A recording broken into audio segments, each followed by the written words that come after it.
Happy Friday, my wonderful second graders. Today is Friday, May 8th, and I call it Fantastic Friday. And I think it's Fantastic Friday because today we get to read a Scholastic News magazine. And you know how much I love those Scholastic News magazines. And they're great, first of all, because they're interesting. They really keep your attention and you want to keep reading. But they're also great because it's a great chance for you to practice your nonfiction text reading skills. Now, you know how I've talked to you about how reading a nonfiction text requires reading in a different way than reading a fiction text. If you read a fiction text, it pretty much only will make sense if you read from beginning to middle to end. But when you read a nonfiction text, and we talked about this many times in school, remember it gives you a chance to read in a different way. Maybe you don't want to read it in order. Maybe you want to read the middle of it first. Maybe you find one section that you think is especially interesting and you want to read that before the rest of it. So today we're going to practice our nonfiction text reading skills. And if you look on your matrix, it tells you that you need to get the Scholastic News magazine called This Plant Stinks. And it looks just like this. Now, remember that it would be a great thing for you to do to connect to Scholastic News online. And I'm going to show you this page that I showed you before for you to be able to connect online. This is what you need to do. And remember, you can pause it and go get your device and go ahead and get signed in. You're going to go to Google Scholastic News 2, click Login, choose I am a student, and then you need your password, and you can get your password from your parents. I sent that to your parents through Remind. And that password is going to be the same password that you will use every time we read Scholastic News. So once you get it from your parents, maybe you want to write it down. And then you'll always have it, because I'm pretty sure we are reading maybe 4 more Scholastic News magazines between now and the end of the school year.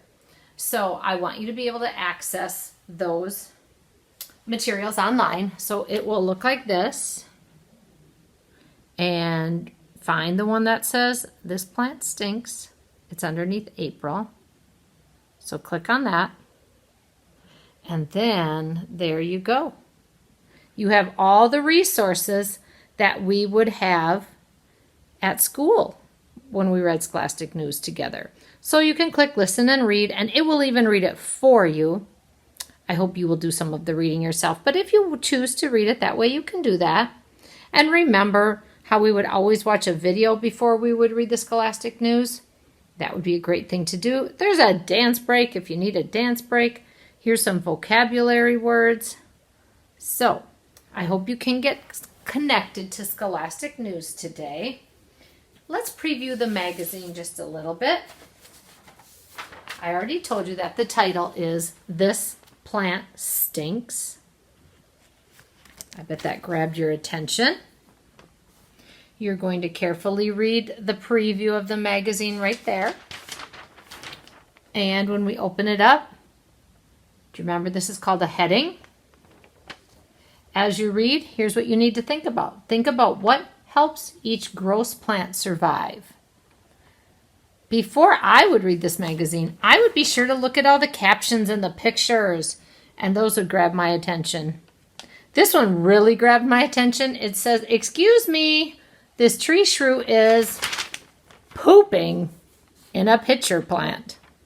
I bet you're going to want to read this magazine and find out why the author decided to put that picture in the magazine. You will also find, here's the heading, World's Grossest Plants. Let's read the subheadings. Stinky plant, slimy plant, toilet plant. And you'll see all the captions to read as well. When you are done reading, I do want you to complete the glossary on the back. Remember, a glossary gives meanings of words. It says right here, a glossary tells what words mean. So you're going to read the glossary, and these are words that you learned in your reading, and you're going to choose the words that mean the same as the underlined word down below.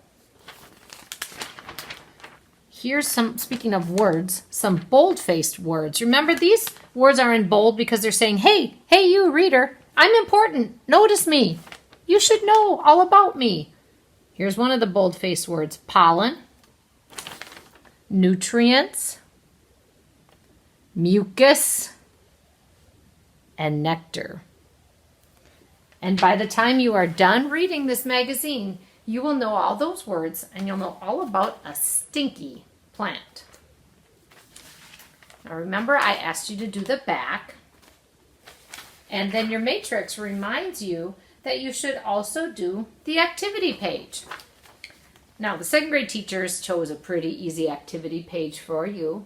You have a multiple choice side, and that's a chance to see how well you comprehended as you read. And then we're working a lot with words today. The back side is word work. I would like you to go to Seesaw, and I would like you to find Scholastic News, the activity called Scholastic News, This Plant Stinks 5-8. And be sure to click Add Response. And after you click Add Response, I want you to take a picture of your work. If it takes 2 pictures, that's okay. You could take 1 picture of the glossary side. You could take actually 3 pictures total if you take a picture of both sides of the paper. And you can upload all of those to Seesaw and show me your great work. So I believe that gets you ready to read Scholastic News. I think you'll enjoy that very much. Be a good nonfiction text reader now. And we are going to move on to math. And now it's time to look at our math for today. So if you look on your matrix and you see Friday,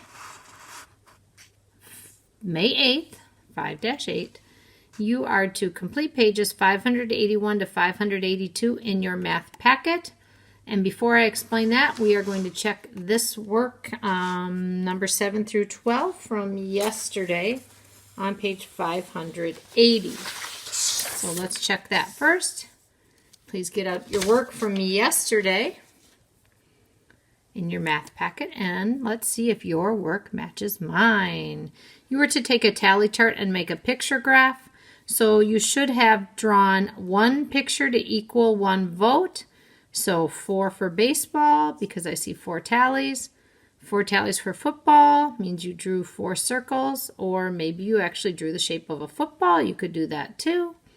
Hockey, 2 votes for hockey, and 3 votes for volleyball. Question number 8 says how many students were surveyed. You should have 13.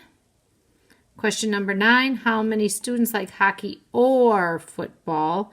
So you had to add up, football was 4 plus 2 for hockey, and you should get 4 plus 2 equals 6, so your answer is 6. Remember, if it says or, you have to add them together. And then you got to make a bar graph. The question was, have you been to the zoo? And they showed tally marks for each vote. And 10 students said yes, they have been to the zoo. 1 student said no, they have not. So your bar graph should look like mine. Then there are questions. Number 11, how many students have been to the zoo? The answer is 10. And then how many more tells you to subtract. Remember, ding, ding, ding.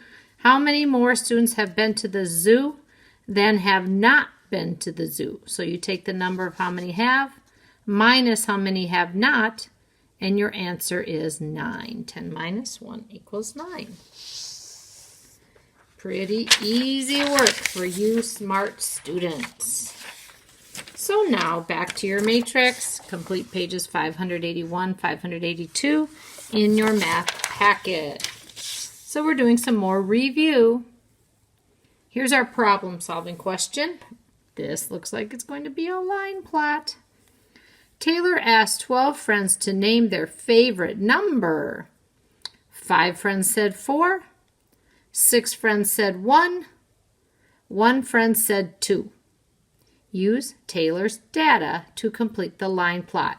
Remember, draw 1 X for every vote. So if 5 friends said 4, you're going to go to the number 4 because these are the numbers that they said for their favorite number. And 5 said 4, so you will draw 5 X's above the 4. And then you'll do the rest. Here's number 14. A tricycle has 3 wheels. A bike has 2 wheels. How many wheels are there on 4 tricycles and 3 bikes? Ooh, you might want to draw a picture for that. A tricycle has 3 wheels. A bike has 2 wheels. How many wheels are there on 4 tricycles and 3 bikes? I'm going to let you try to draw a picture for that. Maybe you want to just put X's to represent the wheels. Or maybe you want to actually try to draw a tricycle, draw bikes. It's up to you. I'll let you try to figure that one out, and we'll go over the answer tomorrow. Here's a test practice question. There are 4 giraffes at the zoo. Each giraffe has 4 legs. How many legs are there in all? Remember, there's 4 giraffes, but each giraffe has 4 legs. Hey, that makes a connection to our lions at lunchtime story.